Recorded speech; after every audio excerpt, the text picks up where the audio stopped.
সপুষ্পক উদ্ভিদের যৌন জনন এই যে চ্যাপ্টারটা আমরা আজকে পড়তে শুরু করছি, এই চ্যাপ্টারটার আমরা একদম শেষ পর্যায়টা আজকে আমরা দেখব।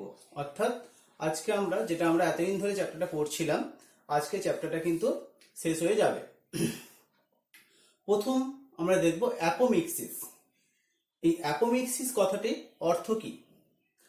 এই অ্যাপোমিক্সিস কথাটি প্রথম বিজ্ঞানী উইন্কলার প্রথম আবিষ্কার করেন এই অ্যাপোমিক্সিস কথাটি, এবং এই অ্যাপোমিক্সিসের মাধ্যমে যে সকল উদ্ভিদ তৈরি হয় তাদেরকে আমরা বলতে পারি অ্যাপোমিক্টিক উদ্ভিদ। অ্যাপোমিক্টিক উদ্ভিদ এই কথাটা অ্যাপ্লাই করা হয় যে সমস্ত উদ্ভিদ অ্যাপোমিক্সিসের মাধ্যমে তৈরি হয়। তাহলে অ্যাপোমিক্সিস কাকে বলে? নিষেক ছাড়াই, অর্থাৎ নিষেক প্রক্রিয়া সম্পন্ন হচ্ছে না, অঙ্গজ বা অযৌন জনন পদ্ধতিতে স্পোরোফাইটিক কোষ থেকে ভ্রূণ সহ বীজ উৎপাদনের পদ্ধতিকে বলে অ্যাপোমিক্সিস। অর্থাৎ যেক্ষেত্রে যে জনন পদ্ধতিতে নিষেক হবে না, অঙ্গজ বা অযৌন জনন পদ্ধতিতে স্পোরোফাইটিক কোষ থেকে ভ্রূণ সহ বীজ উৎপাদন হবে, সেই পদ্ধতিকে বলা হচ্ছে অ্যাপোমিক্সিস। এই অ্যাপোমিক্সিস পদ্ধতিতে দেখতে পাবো আমরা টোটাল 4 ধরনের ভাবে অ্যাপোমিক্সিস হতে পারে। অর্থাৎ অ্যাপোমিক্টিক উদ্ভিদ যেটা বললাম, এই অ্যাপোমিক্টিক উদ্ভিদ টোটাল 4 ধরনের হতে পারে। এই 4 ধরনের যে ভাগটা আমরা দেখব, এই ভাগটা করছেন বিজ্ঞানী পি মাহেশ্বরী। পি মাহেশ্বরী একজন ইন্ডিয়ান এমব্রায়োলজিস্ট। তিনি এই ভাগটা করছেন। তিনি প্রথম বলছেন কি, রেকারেন্ট অ্যাপোমিক্সিস। আমরা প্রধানত বেশি দেখে রাখবো, দুটো ভাগকে দেখে রাখবো, রেকারেন্ট এবং নন রেকারেন্ট। প্রথম দেখবো আমরা রেকারেন্ট অ্যাপোমিক্সিস কাকে বলে। এক্ষেত্রে কি বলা হচ্ছে, এক্ষেত্রে এই রেকারেন্ট অ্যাপোমিক্সিসটাকে আমরা কখনো কখনো গ্যামেটোফাইটিক অ্যাপোমিক্সিসও বলি। আবার বলছি, রেকারেন্ট অ্যাপোমিক্সিসটা কখনো কখনো আমরা গ্যামেটোফাইটিক অ্যাপোমিক্সিসও বলি। কি দেখতে পাওয়া যাচ্ছে, মেগাস্পোর মাদার সেল বা রেণু মাতৃকোষ থেকে ত্রুটিপূর্ণ মিওসিসের মাধ্যমে, অর্থাৎ আমরা আগেই দেখেছিলাম রেণু মাতৃকোষ থেকে মিওসিসের মাধ্যমে ডিম্বাণু উৎপন্ন হয়, কিন্তু এখানে যে ডিম্বাণুটা হবে সেটা কিন্তু ডিপ্লয়েড ডিম্বাণু হবে। আমরা জানি রেণু মাতৃকোষ ডিপ্লয়েড, তার থেকে সাধারণভাবে হ্যাপ্লয়েড ডিম্বাণু হওয়ার কথা, কিন্তু এখানে যে মিওসিসটা হওয়ার কথা হচ্ছে, সেই মিওসিসটা ঠিক মতো করে, অর্থাৎ রিডাকশন ডিভিশন যেটা হওয়ার কথা, এইটা ঠিক মতো হচ্ছে না। রিডাকশন ডিভিশন বা মিওসিস ঠিক মতো হচ্ছে না, ফলে ডিম্বাণুটা ডিপ্লয়েড উৎপন্ন হচ্ছে। এই ডিপ্লয়েড ডিম্বাণু, তাহলে সেক্ষেত্রে নিষেকের প্রয়োজন হচ্ছে না, ডিপ্লয়েড ডিম্বাণু আস্তে আস্তে তার সেল ডিভিশনের মাধ্যমে সেখান থেকে ভ্রূণ তৈরি করছে।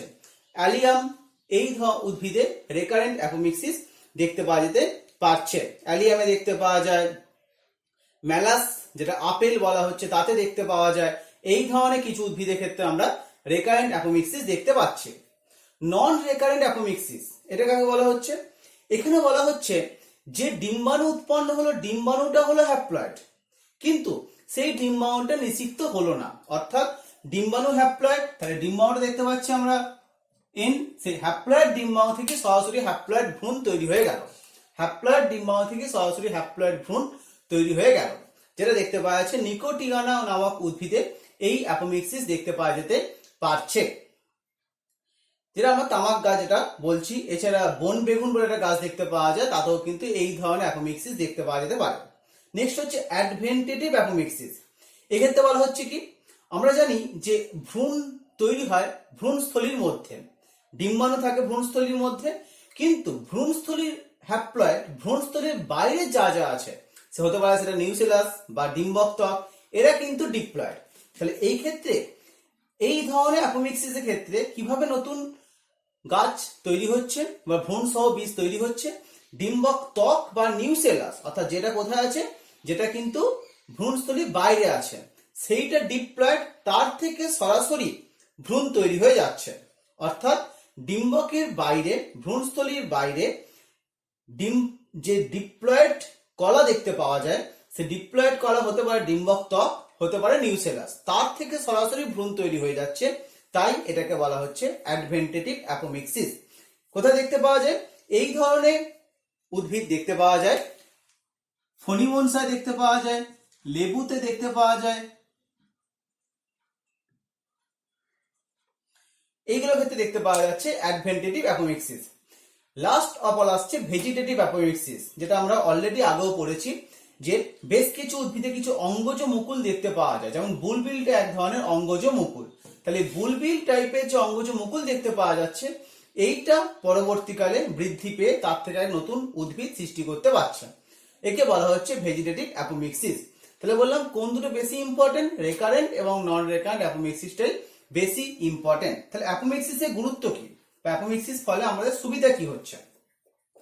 অ্যাপোমিক্সিসের প্রধান গুরুত্ব হচ্ছে যেহেতু অপত্যে নতুন কোনো বৈশিষ্ট্য আসছে না, কারণ জনিত্রীর বৈশিষ্ট্যই কিন্তু অপত্যে বজায় থাকছে, তাহলে আমাদের যে সমস্ত ক্ষেত্রে জনিত্রীর বৈশিষ্ট্যকে অপত্যে হুবহু এক রাখতে হবে, সেখানে কিন্তু আমরা এই অ্যাপোমিক্সিসটাকেই বা এই পদ্ধতিটাকে মাধ্যমে নতুন উদ্ভিদ সৃষ্টি করার চেষ্টা করব।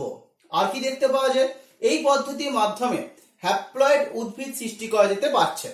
আর নাম্বার 3 আমরা বলতে পারি সংকরায়নের মাধ্যমেও কিন্তু সংকরায়নের যে মাধ্যমে যে সমস্ত উদ্ভিদ সৃষ্টি করা যায়, সেই সংকরায়নের মাধ্যমেও নতুন প্রজাতি সৃষ্টি করা এই পদ্ধতির ক্ষেত্রে সুবিধাজনক দেখতে পাওয়া যাচ্ছে। তাহলে আমরা এই কতগুলো গুরুত্ব আমরা এই অ্যাপোমিক্সিস পদ্ধতিতে দেখলাম। এরপর আমরা দেখব হচ্ছে অ্যাগামোস্পার্মি, অর্থাৎ কাকে বলে অ্যাগামোস্পার্মি বা অ্যাগামোস্পার্মি জিনিসটা বিষয়টা কি? বলা হচ্ছে অ্যাগামোস্পার্মি অর্থাৎ গ্যামো মানে গ্যামেট, মানে অ্যাবসেন্ট, অর্থাৎ যেখানে গ্যামেট সৃষ্টি হবে না, তাহলে গ্যামেট সৃষ্টি না হলে নিষেক হবে না, তাহলে গ্যামেট সৃষ্টি হবে না, নিষেকও হবে না, কিন্তু অপত্য তৈরি হবে।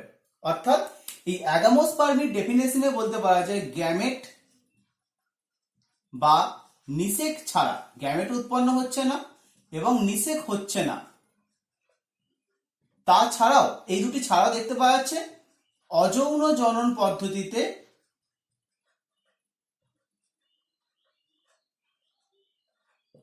কি দেখতে পাওয়া যাচ্ছে, একটা কোনো জীব তৈরি হতে পারছে বা অপত্য তৈরি হতে পারছে।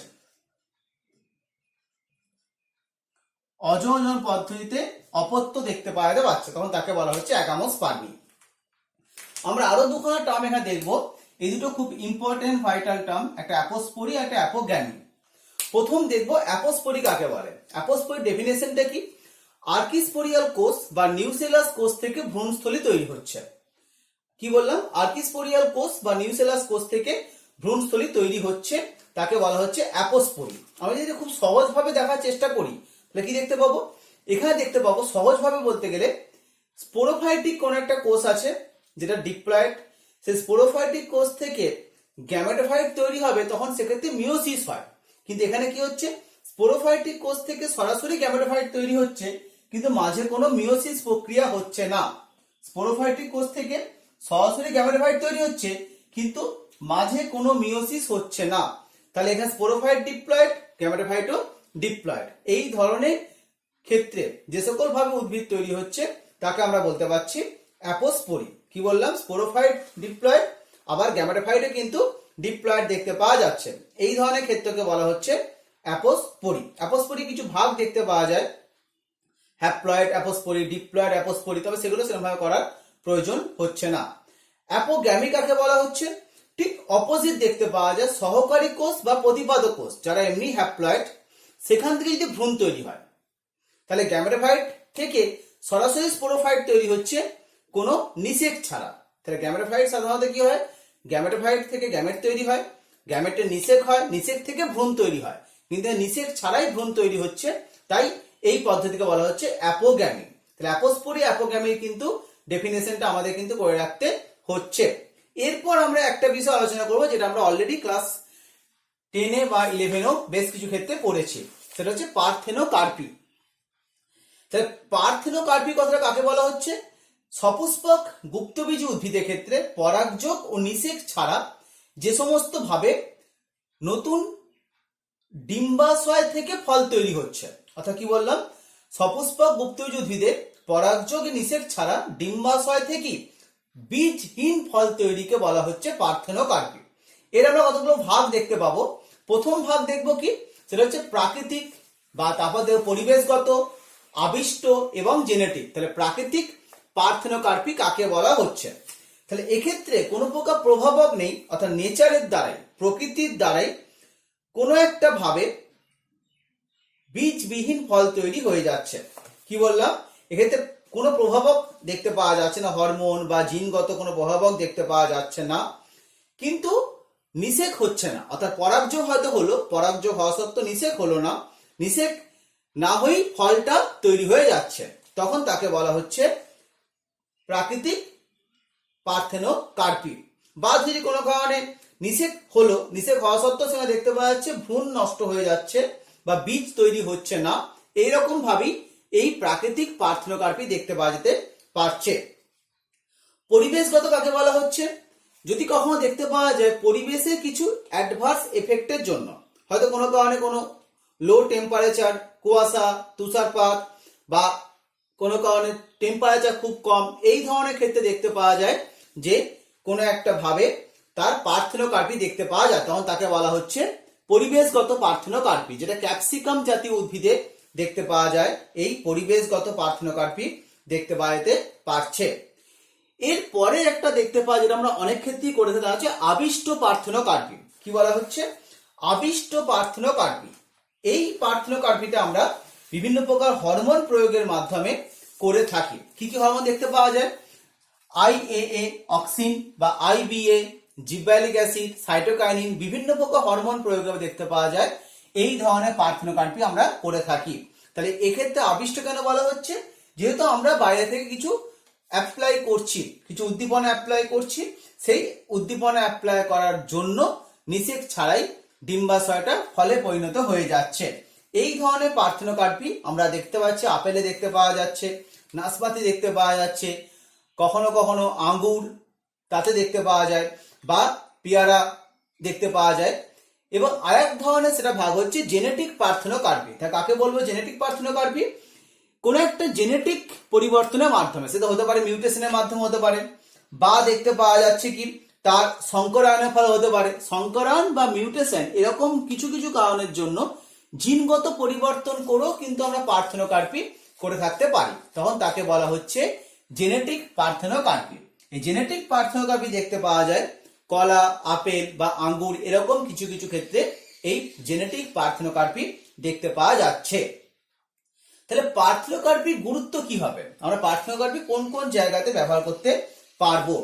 সাধারণত এর ফলে যে ফলগুলো তৈরি হয় সেই ফলগুলোতে বীজ থাকে না, ফলে যদি ফলগুলো থেকে জ্যাম বা জেলি তৈরি করতে হয় তাহলে কিন্তু আমাদের বীজটাকে বাদ দেওয়ার প্রয়োজন হয় না, সেটা কিন্তু আমাদের একটা ব্যবসায়িক দিক থেকে সুবিধাজনক। অর্থাৎ ফলগুলো থেকে জ্যাম বা জেলি করার জন্য খুব সহজেই এই ধরনের ফলগুলো থেকে করতে পাওয়া যায়। যেহেতু ফলের মধ্যে বীজ থাকছে না, আমরা কিন্তু অনেক ক্ষেত্রে বীজটাকে না খেয়ে বীজটাকে ফেলে দেওয়া হয়। তাহলে এক্ষেত্রে বীজ না থাকা মানে গোটা ফলটার কিন্তু অপেক্ষাকৃত ভোজ্য অংশ, মানে যেটা খাদ্যযোগ্য অংশ, সেটা কিন্তু এই ধরনের ফলের ক্ষেত্রে অনেকটাই বৃদ্ধি পেতে পারছে, অর্থাৎ ভোজ্য অংশটা কিন্তু সহজে এখানে বেড়ে যেতে পারছে। যেখানে শীত প্রধান দেশ, যদি কোনো বাহক না পাওয়া যায়, আমরা জানি পলিনেশন করতে গেলে বাহক লাগে, তাহলে পরাগযোগ বাহক ছাড়া বেশিরভাগ ক্ষেত্রে হয় না। তাহলে যদি বাহক না পাওয়া যায়, তা সত্ত্বেও যদি আমরা ফল তৈরি করতে চাই, সেখানে কিন্তু আমরা এই ধরনের কিছু আবিষ্ট পদ্ধতি বা জেনেটিক পদ্ধতির মাধ্যমে সেখানে আমরা ফুল থেকে নিষেক ছাড়াই কিন্তু ডিম্বাশয় ফলে পরিণত হতে পারে। তাহলে এই ধরনের ক্ষেত্রে দেখতে পাওয়া যায় যে পার্থেনোকার্পি ফলে কিন্তু উদ্ভিদরা খুব সহজেই নিষেক প্রক্রিয়া ছাড়াই ফল তৈরি করছে, যেটা শীত প্রধান দেশে ফল তৈরি করতে সাহায্য করতে পারছে। এর পরের টপিক আমরা পড়ব পলিএমব্রায়োনি বা বহুভ্রূণতা। তাহলে এই বহুভ্রূণতা কথাটা মানে কি, মানে হচ্ছে যদি একটা যে বললাম ভ্রূণস্থলী বা একটা ডিম্বাণু তৈরি হচ্ছে, সেই একটা ডিম্বাণু বা একটা ভ্রূণস্থলীর মধ্যে হচ্ছে সাধারণভাবে একটা ডিম্বাণু থেকে একটা ভ্রূণ তৈরি হয়, কিন্তু এখানে অনেকগুলি ভ্রূণ তৈরি হতে পারে। অর্থাৎ একটা বীজ, কিন্তু বীজের মধ্যে একাধিক ভ্রূণ দেখতে পাওয়া যায়, সেই ধরনের কন্ডিশনটা কি বলা হয় পলিএমব্রায়োনি বা বহুভ্রূণতা। লিউয়েনহুক প্রথম কমলা লেবুর ক্ষেত্রে এই ধরনের ভ্রূণ পর্যবেক্ষণ করছেন। এই পলিএমব্রায়োনি দু ধরনের দেখতে পাওয়া যায়, একটা দেখতে পাওয়া যায় ট্রু পলিএমব্রায়োনি আর একটা ফলস পলিএমব্রায়োনি। যদি ট্রু পলিএমব্রায়োনি বা প্রকৃত বহুভ্রূণতা কাকে বলা হচ্ছে? কোন ডিম্বকের একটাই ভ্রূণস্থলী আছে, সে একটা ভ্রূণস্থলীর মধ্যে একাধিক ভ্রূণ তৈরি হচ্ছে। কি বললাম? কোন ডিম্বকের একটা ভ্রূণস্থলী আছে কিন্তু একটা ভ্রূণস্থলীর মধ্যে একাধিক ভ্রূণ তৈরি হচ্ছে, তখন তাকে বলা হচ্ছে ট্রু পলিএমব্রায়োনি। টিউলিপ বলে একটি ফুল দেখতে পাওয়া যায়, সাইকাস, পাইনাস, এগুলো সবই কিন্তু ট্রু পলিএমব্রায়োনির এক্সাম্পলের মধ্যে পড়ছে। আবার কাকে বলা ফলস পলিএমব্রায়োনি? ভ্রূণস্থলীর সংখ্যাটা একাধিক, অর্থাৎ কি বলা হচ্ছে, কোন ডিম্বকের মধ্যে যদি একাধিক ভ্রূণস্থলী দেখতে পাওয়া যায় এবং একাধিক ভ্রূণস্থলীর মধ্যে একাধিক ভ্রূণ তৈরি হচ্ছে, তখন তাকে বলা হচ্ছে ফলস পলিএমব্রায়োনি বা মেকি বহুভ্রূণতা। যেমন এটা কার দেখতে পাওয়া যায়? কমলা লেবু দেখতে পাওয়া যায়, পাতিলেবু দেখতে পাওয়া যায়, আমে দেখতে পাওয়া যায়, পেঁয়াজে দেখতে পাওয়া যায়, এগুলো সব কিন্তু ফলস পলিএমব্রায়োনি বা মেকি বহুভ্রূণতার উদাহরণের মধ্যে পড়ছে। এবার এই বহুভ্রূণ বীজতা বা পলিএমব্রায়োনি যুক্ত যে বীজ, সেগুলো কিভাবে তৈরি হতে পারছে? তিনটে পদ্ধতিতে হতে পারে: সিম্পল পলিএমব্রায়োনি, ক্লিভেজ পলিএমব্রায়োনি আর অ্যাডভেন্টেটিভ পলিএমব্রায়োনি। প্রথম আমরা আলোচনা করব সিম্পল পলিএমব্রায়োনি কাকে বলা হচ্ছে। আমি আগেই বললাম যে ভ্রূণস্থলীর মধ্যে ডিম্বাণু থাকছে। যদি এরকম কোনো কেস দেখতে পাওয়া যায় যে ভ্রূণস্থলীর মধ্যস্থ একাধিক ডিম্বাণু নিষিক্ত হচ্ছে এবং সেখান থেকে একাধিক ভ্রূণ তৈরি হচ্ছে, কি বললাম? ভ্রূণস্থলীর মধ্যস্থ একাধিক ডিম্বাণু নিষিক্ত হচ্ছে এবং সেখান থেকে একাধিক ভ্রূণ তৈরি হচ্ছে, তখন তাকে বলা হচ্ছে সিম্পল পলিএমব্রায়োনি। আবার ক্লিভেজ পলিএমব্রায়োনি কাকে বলা হচ্ছে? ক্লিভেজ পলিএমব্রায়োনি, এই ধরনের পলিএমব্রায়োনি বেশিরভাগ ক্ষেত্রে জিমনোস্পার্মে দেখতে পাওয়া যায়, এছাড়া কখনো কখনো অর্কিড জাতীয় উদ্ভিদেও দেখতে পাইতে পারছে। কাকে বলা হচ্ছে ক্লিভেজ পলিএমব্রায়োনি? জাইগোট তৈরি হচ্ছে একটা, অর্থাৎ নিষেক প্রক্রিয়ার মাধ্যমে ডিম্বাণু এবং পুংগ্যামেট মিলে জাইগোট তৈরি করছে একটা। জাইগোটটা তৈরি হওয়ার পর সেই জাইগোটটা বেশ কয়েকটি ভাগে বিভাজিত হয়ে যাচ্ছে, প্রত্যেকটা ভাগ থেকে এক একটা করে ভ্রূণ তৈরি হচ্ছে। কি বললাম? এখানে জাইগোট একটি তৈরি হচ্ছে, ধরুন এটা জাইগোট, এই জাইগোটটা ডিভাইড করে অনেকগুলো জাইগোট তৈরি করে দিল, অর্থাৎ একটা জাইগোট থেকে কিন্তু অনেকগুলো জাইগোট তৈরি হয়ে গেল। প্রত্যেকটা জাইগোট যে ভাগ হলো, প্রত্যেকটা থেকে এক একটা করে ভ্রূণ তৈরি হচ্ছে। এর থেকেও ভ্রূণ হচ্ছে, এখান থেকেও ভ্রূণ হচ্ছে, এখান থেকেও ভ্রূণ হচ্ছে, এখান থেকেও ভ্রূণ হচ্ছে। তাহলে একটা জাইগোটই বারবার বিভাজিত হওয়ার মাধ্যমে অনেকগুলো ভ্রূণ তৈরি করছে, তাই নাম দেওয়া হচ্ছে ক্লিভেজ পলিএমব্রায়োনি। শেষ দেখতে পাওয়া যাচ্ছে অ্যাডভেন্টেটিভ পলিএমব্রায়োনি, অর্থাৎ আমরা জানি ডিম্বাণু ছাড়াও বেশ কিছু হ্যাপ্লয়েড কোষ কিন্তু ভ্রূণস্থলীতে দেখতে পাওয়া যায়, যেমন সহকারী কোষ, প্রতিপাদক কোষ।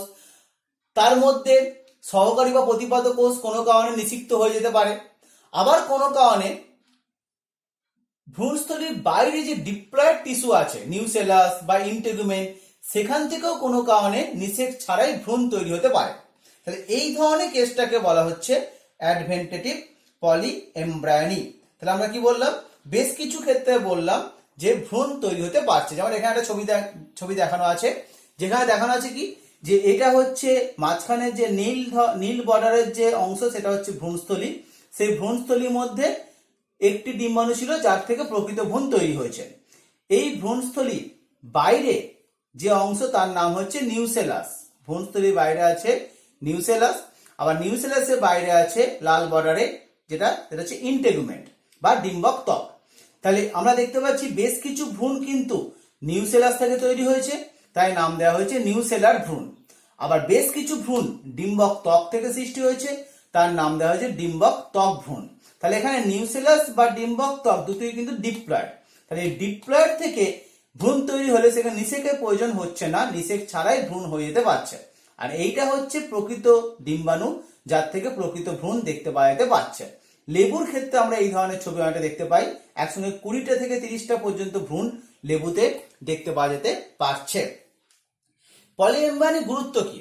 গুরুত্ব হচ্ছে ক্লোন প্রস্তুত করা যায়, অর্থাৎ যেহেতু মাতৃ বৈশিষ্ট্যের মতো যেমন এই 2n সংখ্যক যে সমস্ত কোষ নিউসেলাস বা ডিম্বক ত্বক, তার থেকে সরাসরি ভ্রূণটা হুবহু একই রকম হচ্ছে, ক্লোন তৈরি করা যায়। অঙ্গজ ভ্রূণ থেকে কৃত্রিম বীজ তৈরি করা যায়, অর্থাৎ অঙ্গজ ভ্রূণ যখন তৈরি হলো সেখান থেকে আমরা তাগুলো থেকে কৃত্রিম বীজ বিষয়টা আমরা অলরেডি আগে পড়েছিলাম, যে আর্টিফিশিয়াল সিড যেটা টিস্যু কালচার ক্ষেত্রে তৈরি করতে পারা যায়। তাহলে এখান থেকে অঙ্গজ ভ্রূণগুলোকে কারেকশন করে সোডিয়াম অ্যালজিনেটে আস্তরণ দিয়ে তাকে আমরা অন্য কোনো দূরবর্তী স্থানে ট্রান্সপোর্ট করতে পারি, কৃত্রিম বীজ তৈরি করতে পারা যায় এই পলিএমব্রায়োনির মাধ্যমে। এছাড়া কি করতে পারা যাচ্ছে, এই জাতীয় যে সকল ভ্রূণ সৃষ্টি হয় তার থেকে সৃষ্ট চারা গাছগুলো সাধারণত রোগ মুক্ত এবং উন্নত পরিমাণের ফলনযুক্ত দেখতে পাওয়া যায়। সংকর জাতীয় উদ্ভিদ তৈরি করতে গেলেও কিন্তু আমরা এই ধরনের প্রসেসই অ্যাপ্লাই করতে পারছি। এরকম বেশ কিছু গুরুত্ব কিন্তু আমরা পলিএমব্রায়োনির দেখতে পাচ্ছি বা বহুভ্রূণতা দেখতে পাচ্ছি। অপুংজনী বিষয় আরেকটি এই চ্যাপ্টার মধ্যে আছে, যদিও এটা কিন্তু আমরা গত চ্যাপ্টারটি ডিটেলসে বলেছিলাম। অপুংজনী মানে কি, যেটা প্রাণীদের ক্ষেত্রে দেখতে পাওয়া যাচ্ছে কোনো ডিম্বাণু, সেই ডিম্বাণুটা থেকে নিষেক ছাড়াই কিন্তু মেল বা ফিমেল এই ধরনের কোন একটা জীব সৃষ্টি হয়ে যাচ্ছে। এই অপুংজনীয়, যাকে পার্থেনোজেনেসিস বলা হচ্ছে, এই পার্থেনোজেনেসিস পদ্ধতিতে দেখতে পাওয়া যাচ্ছে কি, যে নিষেক ছাড়াই কোনো ডিম্বাণু থেকেই কিন্তু সরাসরি কোনো অপত্য সৃষ্টি হচ্ছে। এটা অপুংজনী কখনো কখনো কিন্তু উদ্ভিদের ক্ষেত্রেও দেখতে পাওয়া যায়, নিষেক ছাড়াই ডিম্বাণু থেকে সরাসরি ভ্রূণ তৈরি হয়ে যাচ্ছে। এই অপুংজনী ব্যাপার যেমন প্রাণীদের দেখতে পাওয়া যায়, কখনো কখনো অপুংজনী বিষয়টা উদ্ভিদদের ক্ষেত্রেও দেখতে পাওয়া যায়। তাই অপুংজনী কিন্তু এই চ্যাপ্টার মধ্যে দেওয়া আছে, যেহেতু অপুংজনীটা উদ্ভিদদের ক্ষেত্রেও দেখতে পাওয়া যাচ্ছে কখনো কখনো। তাহলে আমরা এই পুরো চ্যাপ্টারটাকে আজকে আমরা শেষ করলাম, বিষয়টা দেখলাম যে কি কি দেখতে পাওয়া যাচ্ছে না যাচ্ছে। তাহলে তো এই চ্যাপ্টারটার কোশ্চেন গুলোকে আমরা আগেও আলোচনা করেছি, কি কি বেশি ইম্পর্টেন্ট বা কি কি অতটা ইম্পর্টেন্ট নয়, জাস্ট একবার দেখে রাখতে হবে। তাহলে এই বিষয়গুলো কিন্তু আমরা ভালো করে পড়বো।